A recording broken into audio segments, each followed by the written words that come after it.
Hello friends, आज हम आ गए एक नई वीडियो में जो आपके लिए बेहद ज़रूरी है। और अगर आप ऑप्शन बिगिनर हो तो बहुत ज़रूरी है। जनरली जो रेगुलर ट्रेडिंग करते हैं उनको पता ही होता है कि ये सब चीज़ क्या होती है, बट जो बिगिनर है उनके लिए तो ये चीज़ बेहद ज़रूरी है। तो वीडियो को ध्यान से देखिएगा, पूरा देखिएगा, एंड तक देखिएगा, ताकि हर एक चीज़ बारीकी से मैंने समझाई है, आपको सारी की सारी चीज़ समझ में आ जाए। और आज की वीडियो है हमारी ऑप्शन ग्रीक्स के बारे में कि ऑप्शन ग्रीक्स क्या होते हैं, क्या काम में आते हैं। जनरली 5 ऑप्शन ग्रीक्स होते हैं, बट हम 4 का ही डिस्कस अभी करने वाले हैं क्योंकि 5वां हमारे लिए काम का नहीं है। तो चलिए हम करते हैं वीडियो की शुरुआत। अगर उससे पहले आपने अगर हमारी चैनल को सब्सक्राइब नहीं किया है तो वो पहले ज़रूर से कर दीजिएगा, ताकि वीडियो को देखने में आपको मज़ा आएगा। तो उससे पहले आप एक बार ये डिस्क्लेमर पढ़ लीजिए दोस्तों। हम मिलते हैं सीधे वीडियो में।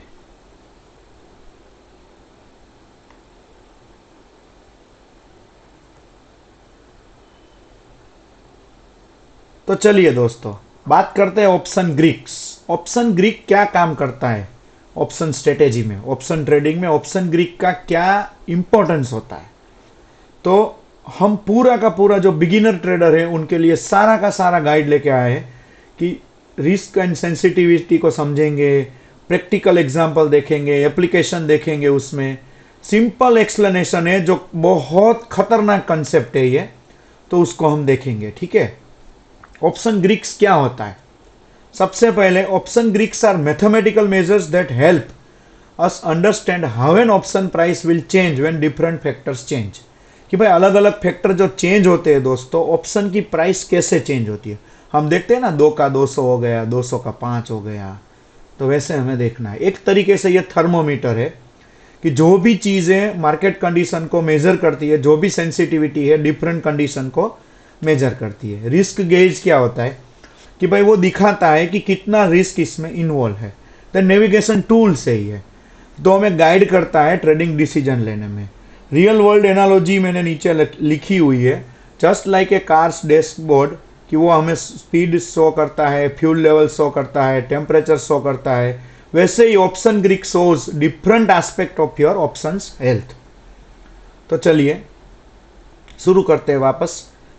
मैंने जैसे आपको बताया, basically there are 5 option Greeks, but एक के बारे में अभी हम डिस्कस नहीं करेंगे, वो इंटरेस्ट रेट रिलेटेड है, तो वो अभी हमारे काम का नहीं है। नंबर 1 इज थीटा, सबसे बड़ा दुश्मन बायर का, इसको बोलते हैं theta. It is called also time DK, कि भाई कितना वैल्यू हम एक दिन में गवाएंगे मार्केट अगर वहीं का वहीं रहा तो। पूरे एग्जाम्पल के साथ देखने वाले दोस्तों, तो वीडियो को एंड तक जरूर देखिएगा। फिर आता है वेगा, जो वॉलेटिलिटी सेंसिटिविटी को शो करता है, मतलब कितनी वॉलेटिलिटी है मार्केट में, वो ऑप्शन के ऊपर शो हो जाएगा। फिर आता है डेल्टा, प्राइस सेंसिटिविटी को शो करता है कि भाई हमारा ऑप्शन प्राइस है, अगर 1 रुपया मूव करेगा तो वो कितना चेंज होगा। फिर आता है गामा, आपने कहीं सुना होगा गामा ब्लास्ट हो गया, ये हो गया। डेल्टा का रेट कैसे चेंज होता है, जब गामा वो शो करता है कि डेल्टा का रेट कैसे चेंज होगा, मतलब delta rate of change, delta कैसे फास्ट में चेंज होता है, वो गामा हमें दिखाता है। तो चलिए सबसे पहले बात करते हैं डेल्टा। डेल्टा क्या होता है, ऑप्शन प्राइस अगर आपका 1 रुपया मूव करेगा तो आपका कॉल ऑप्शन या पुट ऑप्शन कितना मूव करेगा। ठीक है, तो एक चीज याद रखिएगा, एट द मनी का जो डेल्टा होता है वो हमेशा 0.5 होता है। ठीक है, एट द मनी का डेल्टा हमेशा 0.5 होता है। मैं आपको सब दिखाऊंगा, चार्ट पे भी जाके दिखाऊंगा, ऑप्शन चेन में भी जाके दिखाऊंगा। चार्ट पे तो उतना जरूरी नहीं है इसमें सीखना, ऑप्शन चेन ही हमें देखना है। सपोज आपने एबीसी कंपनी का स्टॉक लिया है, अभी 100 रुपये पे है उसका स्टॉक, कॉल ऑप्शन का डेल्टा है 0.6, और अगर वो 100 रुपये से जाके 101 रुपया हो जाता है, तो 1 रुपया मूव हुआ, तो ऑप्शन प्राइस उसका मूव होगा, इंक्रीज होगा 0.60 से। मतलब जितना भी मूव होता है वो डेल्टा से हम मल्टीप्लाई कर लेते हैं दोस्तों। अगर वो 99 पे आएगा तो 0.60 वो नीचे चला जाएगा। उसमें सब फैक्टर देखने पड़ते हैं, डीके भी देखना पड़ता है, वो अभी हम डिस्कस नहीं कर रहे, बाद में डिस्कस करेंगे। ठीक है, तो स्टॉक प्राइस 100 से 105 हुआ तो चेंज हुआ 5 रुपीज का। अगर ऑप्शन डेल्टा हमारा 0.7, वो पॉइंट में ही होगा, 0 से लेके 1 तक ही होता है, मतलब वो 70%। अगर 5 रुपीज बढ़ा है तो वो 5 इंटू 70% तो 3.5 बढ़ेगा। ऑप्शन प्राइस हमारा 3 से कितना हो जाएगा, देन 6.5 हो जाएगा। ठीक है दोस्तों, चलिए तो अब हम देखते हैं एग्जाम्पल इन एक चार्ट में या तो फिर ऑप्शन चेन में जाके देखते हैं दोस्तों। ये ऑप्शन चेन है, मैंने निफ्टी 50 का ओपन करके रखा है। तो आप जब भी ऑप्शन चेन ओपन करोगे तो वहां पे आपका ये देखो, ये OI आपको सीधा दिखेगा, बट हमें देखना है ग्रिक्स। क्या देखना है, ग्रिक्स। ग्रिक्स में सब होता है, गामा, वेगा, थीटा, डेल्टा सब होता है। ठीक है, अभी हमारा है 24,550 पे, तो ये है हमारा एट द मनी ऑप्शन। अगर आपने ATM ITM eight the money नहीं पता है तो मैंने एक वीडियो बनाई है, तो वो भी आप पहले देख लीजिए ताकि आपको आसानी से ये सब चीज समझ में आए। इसके ऊपर वाले जितने भी कॉल है वो सारे के सारे इन द मनी है कॉल में, और नीचे के अगर देखे जाए तो पुट में वो सारे के सारे इन द मनी है। जैसे ये सारे के सारे जो आपको दिख रहे, मैं आपको दिखा देता हूँ शो करके। मतलब ये सारे के सारे जो ऑप्शन हुए अपने कॉल में, ये सारे के सारे वो अपने इन द मनी है, और पुट में ये नीचे वाले सारे के सारे इन द मनी है दोस्तों। ठीक है, और इसमें तो ऐसे हाईलाइट करके भी दिखा देते हैं, और ये वाला जो ऑप्शन है वो एट द मनी माना जाता है। तो आई होप आपको ये चीज समझ में आ गई होगी। तो अब आगे बढ़ते हैं हम कि अब क्या होता है। अब ये आपको दिख रहा होगा, जस्ट मिनट, हाँ डेल्टा की बात कर रहे हैं हम। डेल्टा एट द मनी पे 0.52 है। मैंने आपको बोला कि डेल्टा हमेशा एट द मनी पे 0.5 रहता है, मतलब 0.52 है। तो जैसे जैसे आप ऊपर जाओगे डेल्टा आपका बढ़ता जाएगा, और जैसे जैसे आप नीचे जाओगे वैसे आपका डेल्टा कम होता जाएगा। अगर यहाँ पे 0.52 है तो सामने वो 0.48 ही होगा, क्योंकि टोटल उसका हमेशा 1 ही होता है, because it varies from 0 to 1 only. ठीक है, प्रोबेबिलिटी की तरह है, 0 to 1 के बीच में ही रहेगा वो। तो अब निफ्टी अगर 24,550 से 24,600 मूव करेगी, मतलब 50 पॉइंट, हम ऐसा मान लेते हैं कि निफ्टी अभी जो है वो अपनी एग्जैक्ट 24,550 पे ही है। ठीक है, हालांकि निफ्टी अभी 24,565 पे है, वो भी देखेंगे हम एक्सेल में, मैं आपको एग्जांपल लेके समझाऊंगा। 24,550 पे अगर है निफ्टी एग्जैक्ट 24,550 पे, और अगर वो चला जाता है 24,600 पे, तो आपका 50 पॉइंट्स बढ़ा निफ्टी।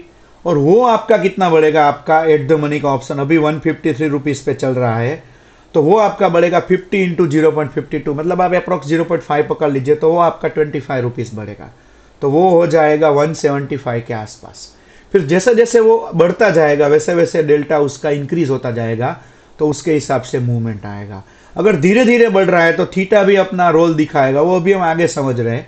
तो चलिए मैं आपको एक बार दिखा दूं कि कैसे होता है ये सब।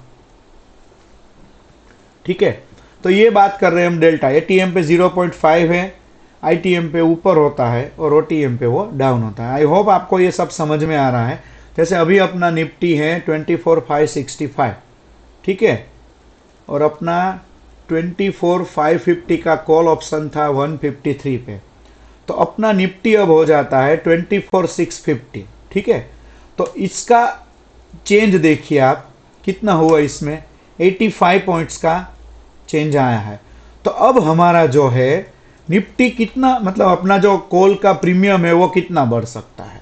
तो अपना कॉल का प्रीमियम जो है वो 85 इंटू 0.52 बढ़ सकता है, मतलब अप्रोक्स मोटा मोटी आप 44 पकड़ सकते हो, और फिर आपका प्रीमियम हो जाएगा 197। अगर वो एकदम से ब्लास्ट करता है तो it can be 225 also, 215 also, वो गामा के ऊपर होता है। वो आपको धीरे धीरे समझना है, तो आप धीरे धीरे सब समझ पाओगे। वैसे ही हमें ये हमने कॉल का ऑप्शन लिया, पुट का भी लेना पड़ेगा ना भाई, वैसे थोड़ा चलता है। ठीक है, तो ये 24,550 का पुट ऑप्शन कहाँ पे है वो देख लेते हैं। पुट ऑप्शन अभी है 141 पे, ठीक है, और आपका जो निफ्टी है अभी था 24,565 पे, वो कम होकर 24,450 हो गया दोस्तों। तो कितना कम हुआ देखते हैं, ये 115 पॉइंट कम हुआ, और इसका हमारा डेल्टा था 0.48। ठीक है, तो हमारा प्रीमियम कितना बढ़ सकता है वो देख लेते हैं। ये 115 इंटू 0.48, तो टोटल आपका प्रीमियम क्या हो जाएगा 196 अप्रोक्स। जैसा मैंने आपको बताया थीटा भी अंदर असर करेगा, गामा भी असर करेगा, बहुत सारे फैक्टर्स है, बट जैसे मूवमेंट आ गया 5-5 मिनट में वो बढ़ता गया तो हमें अप्रोक्स इतना प्रीमियम मिलेगा। बट आपने कभी वो भी देखा होगा, मैं आपको एक चीज़ ज़बरदस्त समझाने वाला हूँ कि 24,560 पे आपका था अभी निफ्टी, आपने कॉल लिया, आपने 195 पे बुक भी कर लिया, ठीक है। फिर वापस वो 24,565 पे आया, तब वो प्रीमियम 153 नहीं होगा, तब वो 145 हो गया होगा, या तो फिर 153 से कम हो गया होगा। क्यों? क्योंकि उसमें आपको थीटा दिखाएगा। तो चलिए अब हम आगे बढ़ते हैं, मैं आपको सिखाता हूँ। ये आपने देख लिया, मैंने आपको चार्ट पे भी दिखा, मतलब ऑप्शन चेन में भी दिखा दिया कि कैसे हमें सारे के सारे ऑप्शन ग्रीक्स देखने और कैलकुलेशन भी समझा दिया दोस्तों। अब बात करते हैं थीटा, जो टाइम को चुराने का काम करता है, ठीक है। ये ऑप्शन बायर का सबसे बड़ा दुश्मन है और ऑप्शन सेलर का सबसे अच्छा दोस्त है, ठीक है। तो थीटा क्या होता है? Theta measures how much value your option lose each day due to time decay. जैसे जैसे टाइम नजदीक आता जाता है एक्सपायरी का, वैसे वैसे वो उसकी प्रीमियम को गलाता जाता है, मतलब जीरो की ओर लेके आता है। वो हमेशा नेगेटिव होता है, ठीक है, लॉन्ग पोजीशन के लिए। टाइम डीके होता है ऑप्शंस, उसका एक्सपायरेशन जैसे जैसे आता जाता है वो ऑप्शन उसकी वैल्यू लूज करने लगता है, हमेशा नेगेटिव में रहता है। एक्सीलरेट क्या करता है? Time DK speed up near expiration. जैसे अभी बैंक निफ्टी में, मिड कैप में जो मेरा फेवरेट इंडेक्स है दोस्तों, उसमें मंथली एक्सपायरी हो गई है, तो स्टार्टिंग के 5 या 10 डेज या 15 डेज में उतना आपको टाइम डीके नहीं दिखेगा, उतना थीटा का इफेक्ट नहीं दिखेगा। बट आप देख सकते हो कि लास्ट के 5 और 7 डेज होंगे तो थीटा का डीके आपको ज्यादा लग रहा है। अगर नहीं लग रहा है तो लास्ट के 2 दिन में ज्यादा हो जाएगा। जैसे ऑप्शन प्राइस 5 रुपीज है और थीटा आपका 0.05 है, ये हमेशा माइनस में होता है दोस्तों। तो आपका जो भी वैल्यू होगा, सेम वैल्यू अगर वो इंडेक्स का या शेयर का रहता है, स्टॉक का रहता है, तो भी वो अगले दिन 4.95 हो जाएगा। बस टाइम पास करने का उसने 0.05 रुपीज खा लिया। चलिए वापस देखते हैं हम।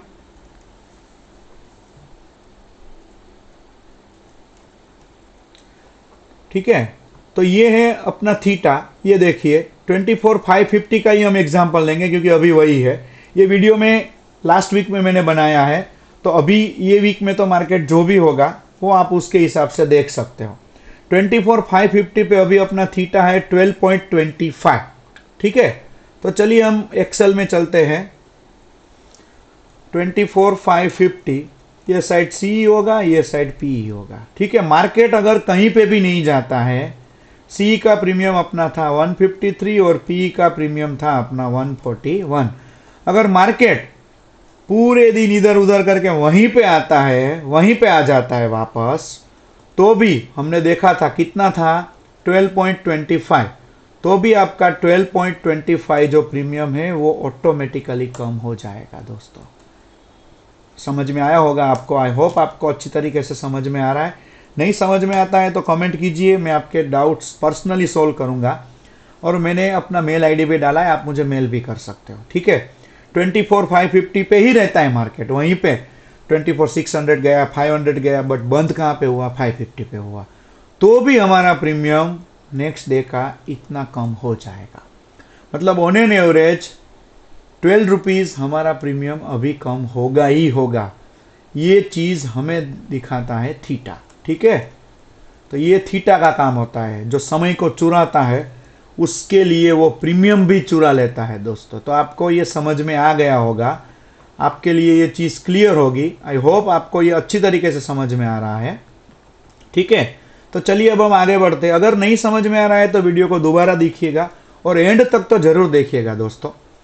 तो चलिए अब हम चलते हैं गामा, एक्सीलरेशन पेडल। एक्सीलेटर के ऊपर पैर दे देता है वो, कभी ब्लास्ट कर देता है, ठीक है। गामा मेजर करता है, गामा, हाँ ये थोड़ा मैं कर देता हूं ताकि आपको सब कुछ दिखाई दे, ठीक है। गामा मेजर करता है कि डेल्टा कैसे फास्ट चेंज होगा। It's like measuring acceleration in A car, not just speed but how quickly speed changes. Accelerator दिया, जैसे आपने सुना होगा कार में 0 to 100 इतने सेकंड में, 0 to 200 ब्ला ब्ला ब्ला जो भी है, वही गामा शो करता है कि डेल्टा का एक्सीलरेशन कैसे काम करेगा। तो उसके की पॉइंट्स क्या होते हैं? How much delta will change for each rupee one stock move, higher near ATM at the money option have highest gamma, जैसा एट द मनी ऑप्शन होता है उसका गामा हमेशा हाईएस्ट होता है। आपने देखा होगा एक्सपायरी के दिन कि भाई अगर मार्केट बढ़ने लगा तो एट द मनी तो ब्लास्ट कर देगा। आउट ऑफ द मनी में धीरे धीरे आएगा वो एट द मनी पे, फिर ब्लास्ट उसका भी शुरू हो सकता है, बट एट द मनी पे तो वो ब्लास्ट कर देता है। वो गामा की वजह से होता है दोस्तों। तो उसका रिस्क इंडिकेटर क्या रहता है? हाई गामा, तो उसमें रैपिड चेंजेस आ सकते हैं। जैसे करंट डेल्टा अपना 0.5 है दोस्तों और गामा 0.1 है, तो स्टॉक अगर ₹1 मूव करेगा तो नया डेल्टा हमारा क्या बन जाएगा? 0.1, मतलब 0.5 प्लस 0.1 तो 0.6। नीचे जाएगा तो उसमें से वो माइनस हो जाएगा। I hope it is clear. तो मैं आपको ले चलता हूं, ये देखिए, ये गामा, ये दिख रहा है आपको गामा? मैं आपको ड्रॉ करके दिखा देता हूं। ये है अपना गामा, ठीक है। तो अभी अपना गामा कितना है? 24,550 पे 0.0011। तो ये गामा इफेक्ट भी होता है इसमें। अगर ये 24,550 से 600 पे आ जाएगा तो ये 0.52 वाला जो है वो 0.5211 हो जाएगा, मतलब अप्रोक्स 0.52 ही मान सकते हो आप। वो हम चलते ही एक बार एक्सेल में भी मैं आपको एक्सप्लेन कर देता हूं ताकि आपको पता चले, ठीक है। आपने सुना होगा कि गामा ब्लास्ट हुआ है, गामा ब्लास्ट हुआ है, वैसा होता है। तो 24,550 का है, उस पे 0.011 है, 0.011, और सामने गामा उतना ही रहेगा। तो देखते हैं, हम पहले गामा की बात करें। ये 24,550, ठीक है, और अपना गामा है 0.0011, और अपना ये था 0.52 डेल्टा, और वहां पे डेल्टा है 0.48। और अगर मार्केट अब 24,650 पे आ जाता है तो 650 पे, मतलब 550 पे जो गामा होगा, 550 पे कितना? अभी उतना ही है, 0.0011। तो आपका जो वैल्यू होगा वो कितना हो जाएगा दोस्तों? 0.5211, और इसका जो वैल्यू है वो उसमें से माइनस हो जाएगा। क्लियर है? आई होप आपको ये चीज समझ में आ रही है। मतलब ये हो जाएगा 0.4789, अप्रोक्स वही चलता है। ये एक्सपायरी के दिन गामा में जबरदस्त मूवमेंट होने को हमें मिलता है, ठीक है। तो आइए चलिए आगे बढ़ते हैं। वेगा वोलेटिलिटी का मीटर है ये। Vega measures how much an option price change when the market expected volatility changes by 1%। 1% भी अगर मार्केट में चेंज आता है तो कितना वोलेटिलिटी बढ़ सकता है। हायर वेगा का मतलब है ऑप्शन प्राइस मोर, मतलब आगे ज्यादा जाएगा, ज्यादा वोलेटाइल बनेगा, ज्यादा फ्लक्चुएट करेगा। वाइल लोअर वेगा इंडिकेट्स लेस सेंसिटिविटी। अगर वेगा कम है तो उसमें उतनी सेंसिटिविटी नहीं होती। इसीलिए मैं हमेशा बोलता हूं कि आउट ऑफ द मनी का ऑप्शन कभी बाय नहीं करना चाहिए। हम क्या करते हैं दोस्तों कि भाई सस्ता मिलता है तो हम लेते हैं वो, बट वो गलत है। सस्ते में लॉस हमारा ज्यादा हो जाता है। देखिए स्टार्टिंग में सबने ऐसा किया होता है, इवन मैं भी वो चीज से गुजर चुका हूं, तो हमें भी पता है, ठीक है। तो आपको हमेशा ध्यान रखना है कि प्रॉफिटेबल कैसे बनना है, लॉन्ग टर्म प्रॉफिटेबल बनना है, तो ये सब चीज का आपको ध्यान रखना पड़ेगा। Then current implied volatility, suppose अभी 25% चल रही है, ऑप्शन प्राइस ₹4 है, वेगा 0.15 है। अगर वॉलेटिलिटी इंक्रीज 26 हो जाती है तो 4 प्लस 0.15 हो जाएगा, और डिक्रीज होती है तो वो कम हो जाएगा, क्योंकि वॉलेटिलिटी मार्केट डिसाइड करता है कि कैसी रहेगी, ठीक है। तो चलिए हम चलते हैं। ये देखिए वेगा, अभी वॉलेटिलिटी कितनी चल रही है? 12.25 चल रही है, ठीक है। अगर बढ़ता है तो वो उसमें ऐड हो जाएगा, अगर कम होता है तो वो उसमें से माइनस हो जाएगा। वो वेगा आपके ऊपर डिपेंड करता है कि वोलेटिलिटी कैसी चल रही है, मार्केट वोलेटाइल है कि नहीं है। वोलेटाइल मतलब आप समझ गए होंगे ना, इधर उधर करेगा, वो वोलेटिलिटी होती है, ठीक है। इसमें कोई कैलकुलेशन करने की जरूरत नहीं रहेगी। एक्चुअली सारा कैलकुलेशन इसमें ही हमें मिल जाता है, हमें कुछ कैलकुलेशन करने की जरूरत नहीं, हमें सिर्फ दिमाग लगाने की जरूरत है कि भाई ऐसा है तो हम ऐसा कर सकते हैं, ऐसा है तो हम ऐसे बाय कर सकते हैं। तो चलिए आगे चलते हैं। पूरा का पूरा एक एग्जाम्पल दे दिया है, सबको साथ में मिला के। XYZ का एक कॉल ऑप्शन है, स्टॉक प्राइस उसका 150 है, स्ट्राइक प्राइस हम 155 का ले रहे हैं, एक्सपायरेशन डेज अभी 30 डेज बाकी है, ऑप्शन प्राइस है उसका 3.5, डेल्टा है 0.4। 0.4 क्यों? कि 150 का होगा उसका ही 0.5 होगा, फिर ठीक है, जैसे जैसे 152.5 होगा तो 0.45 होगा, 155 पे वो 0.4 हो गया। फिर 40 पैसा पर ₹1 स्टॉक मूव। अगर 1 रुपया स्टॉक मूव करेगा तो 40 पैसे हमारे बढ़ेंगे। क्यों? क्योंकि डेल्टा हमारा कितना है 0.4, थीटा है हमारा -0.08, मतलब 8 पैसा तो हमें हर एक दिन लॉस करना ही है। चाहे मार्केट 150 पे रहेगा तो भी हम लॉस करेंगे। तो आगे देखते हैं, उसमें वेगा है अपना 0.12, 12 पैसा पर 1 रुपी वॉलेटिलिटी, बराबर, या सॉरी 1% वॉलेटिलिटी, 1% वॉलेटिलिटी बढ़ेगा तो 12 पैसे का मूवमेंट हो सकता है। तो क्या सीनरियो हो सकता है? इफ XYZ मूव्स टू ₹152, अगर 2 रुपया बढ़ जाता है तो ऑप्शन का गेन कितना होगा? 2 इंटू 0.4, तो 0.8 हुआ। फिर आफ्टर 5 डेज लॉस कितना हो सकता है? क्योंकि हमारा थीटा 0.08 है, तो 5 दिन के बाद 40 पैसा का हमें टाइम डीके होगा। और वॉलेटिलिटी अगर ड्रॉप्स बाय 2% तो लॉस कितना होगा? 0.12 इंटू 2, मतलब 0.24। नेट चेंज कितना मिला हमें?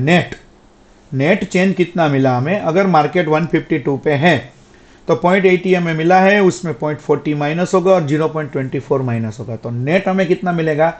0.16। इसीलिए ऐसा कभी कभी होता है कि मार्केट हमारी साइड में मूव कर रहा है, हमने जैसा सोचा था वैसे मूव कर रहा है, बट हमें उतना प्रीमियम नहीं मिल रहा है। इसकी वजह से ऐसा होता है। हम देखते हैं कि भाई मार्केट तो हम अगर बुलिस बैठे हैं तो बुलिस ही जा रहा है, बट प्रीमियम क्यों नहीं बढ़ रहा है? प्रीमियम इसकी वजह से नहीं बढ़ता है दोस्तों। तो चलिए, बिगिनर के लिए थोड़ी टिप्स है, delta tips. High delta risk बड़ा हो जाएगा, ज़्यादा हो जाएगा। एटीएम ऑप्शन का 0.5 डेल्टा होता है। डेल्टा को हमेशा यूज़ करना चाहिए अपने पोजीशन के लिए। गामा के लिए क्या टिप्स हो सकती है? हाई गामा रहेगा तो रैपिड चेंजेस होगा। एक्सपायरी के पास जब भी कोई इंस्ट्रूमेंट आता है तो केयरफुल रहना है। एटीएम ऑप्शन का हमेशा हाईएस्ट गामा रहता है। थीटा के लिए टाइम डीके हमेशा एक्सीलरेट करता है। लंबे समय तक होल्ड मत कीजिए, एवरेजिंग करना तो बिल्कुल भूल जाइए। एग्जिट स्ट्रेटेजी का हमारे पास प्लान होना चाहिए। फिर वेगा के लिए क्या टिप्स है? बाय बिफोर अर्निंग्स, कि भाई कोई भी चीज़ है पहले से आप बाय कर लो। Sell before volatility drops, volatility drop हो जाए उससे पहले उसको बेच दो, ठीक है। एटीएम ऑप्शन हमेशा मोस्ट सेंसिटिव रहते हैं तो उसमें ध्यान रखिए।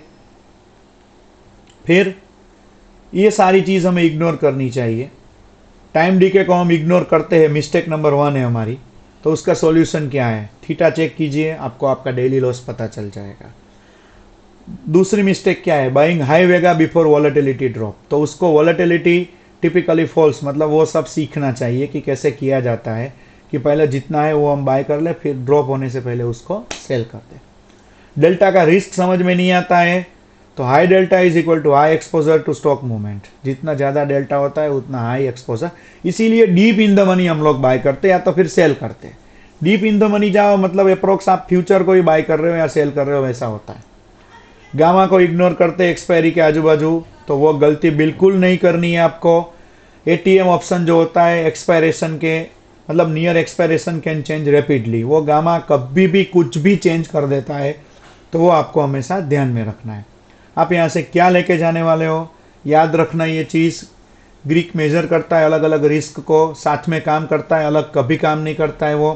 पहले एक पेपर ट्रेडिंग में प्रैक्टिस करो, क्या मेरा ये लॉजिक चल रहा है, मैंने जो सोचा है वो इम्प्लाई हो रहा है कि नहीं हो रहा है। फिर किसके ऊपर फोकस करना है? डेल्टा, डायरेक्शनल रिस्क के ऊपर, theta sorry for time risk, then vega volatility risk. Then next step क्या होगा? ग्रीक को आइडेंटिफाई कीजिए रियल ऑप्शन में, सिंपल स्ट्रेटेजी से काम कीजिए। अगर आपने मेरी बॉलिंजर बैंड, RSI वो सब नहीं देखा है, मैकडी मतलब MACD, तो आप पहले वो देख लीजिए दोस्तों। इसका भी लिंक मैं डाल दूंगा डिस्क्रिप्शन में ताकि आपको हेल्प मिल जाए। फिर एग्जिट का प्लान हमेशा पहले से रेडी होना चाहिए। याद रखना दोस्तों, knowledge plus practice is equal to always success होता है, ठीक है। आई होप आपको ये वीडियो पसंद आई होगी। सबसे पहले आप वीडियो को लाइक कर दीजिए, ढेर सारी कमेंट कीजिए ताकि मुझे मोटिवेशन मिले। मैं ये फ्री में आपको लर्निंग दे रहा हूँ तो मुझे हमेशा मोटिवेशन मिलता रहे। अगर आपको कुछ भी डाउट्स है तो आप मुझे मेल भी कर सकते हो, ठीक है। तो ये हमारा मेल आईडी है। सब्सक्राइब करना बिल्कुल नहीं भूलना है दोस्तों आपको।